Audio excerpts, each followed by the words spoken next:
The GOP doesn't just embrace white supremacy, it relies on it. Check this out, leave your comments, ding the bell, share it with your friends, and subscribe to our channel.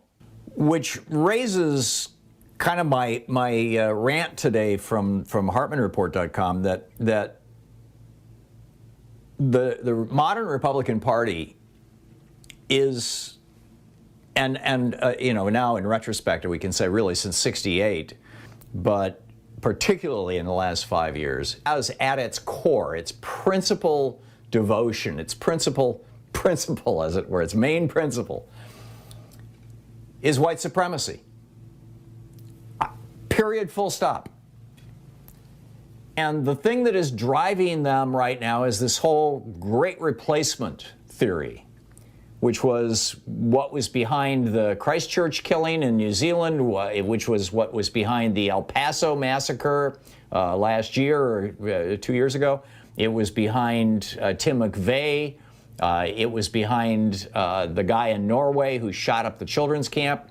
In every case, it comes back to this. This is the major driving force now in the Republican Party. And I start out the op-ed talking about Marjorie Taylor Greene. She just raised $3 million. We talked about this with Congressman Pocan day before yesterday. And he pointed out that, you know, a good haul for a freshman congressperson is $250,000 to $500,000 for the first quarter that they've been in Congress. And that's assuming that they're doing something, that they're getting in the news, that they're reaching out to their constituents. But she blew the doors off. $3.5 million or $3.2 million? Why? There was a time in America when conservative meant in favor of moving toward a better country, but doing so cautiously and slowly. I think that time, the death knell of that time was in 1957 with a William F. Buckley editorial, which I'll get to in just a moment.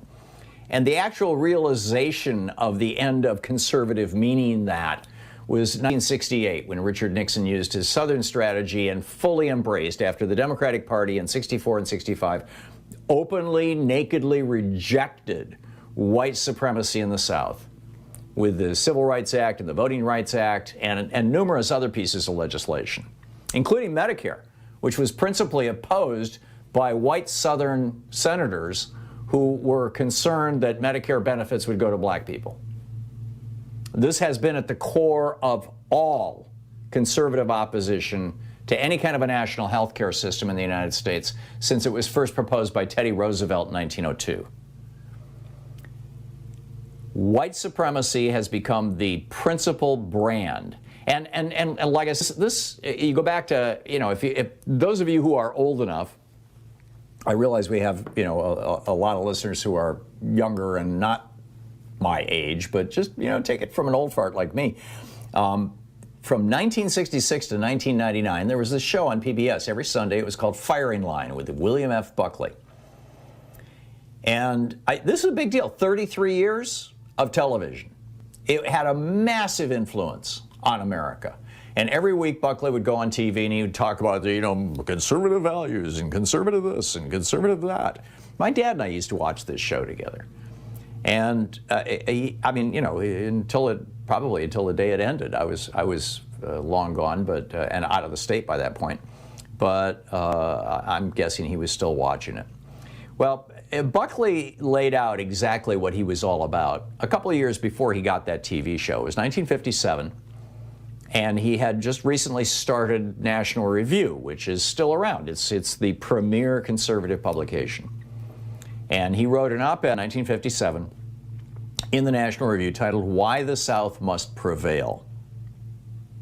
Let us speak frankly, William F. Buckley wrote. The South does not want to deprive the Negro of a vote for the sake of depriving him of the vote, end quote. So it wasn't just about malice. It wasn't just about performance.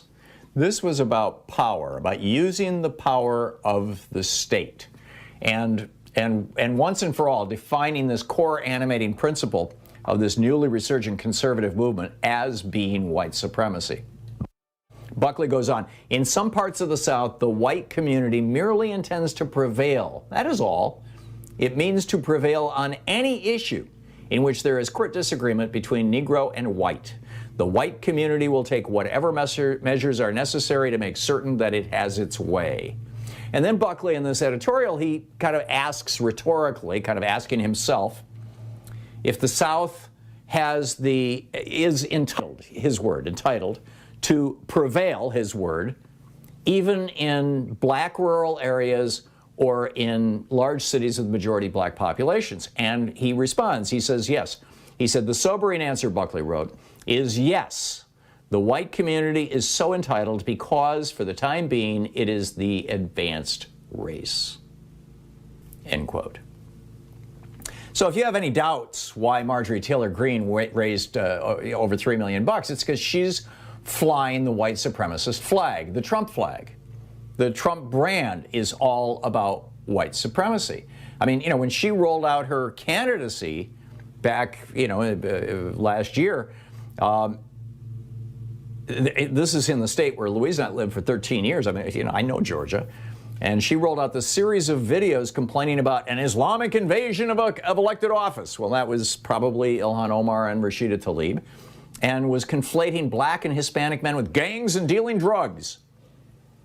And then she's hustling this 2020 version of the Protocols of the Elders of Zion, saying that Jewish billionaire George Soros had something to do with Nazis and was controlling world events. And let's not forget the Jewish space lasers. I mean, this was so offensive that Steve Scalise of Louisiana, the number 2 Republican in the House, who years ago described himself as, quote, David Duke without the baggage, end quote, endorsed her primary opponent. So that's too much for me. Congressman Jody Hice, another well-known conservatives out of Georgia, said no, he withdrew his endorsement. But nonetheless, she won the primary and then she won the general election using Trump as this symbol of white supremacy. But Greene, this is not all about Marjorie Taylor Greene. She's not the problem. She's just one of many.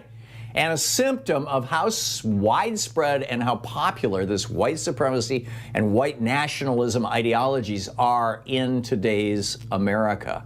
They have become the number one animating force in the GOP. The Chicago Project on Security and Threats did a deep dive into which counties in America sent people to the January 6th attempt to end our republic in Washington, D.C. And the project's director, Robert Pape, wrote, quote, the people alleged by authorities to have taken the law into their hands on January 6th typically hail places where non-white populations are growing the fastest. And then he adds, one driver overwhelmingly stood out, fear of the Great Replacement. The Great Replacement, as I said earlier, this is why Tim McVeigh blew up the federal building. It's why the guy in El Paso slaughtered 20 people in a shopping center. This is the fear that was endorsed by Tucker Carlson, this guy on Fox News, of white people being replaced by people of color. And using that hook, the Republican Party has explicitly rebranded itself, particularly in the last 5 years. It was always implicit before that. In the last 5 years, it has become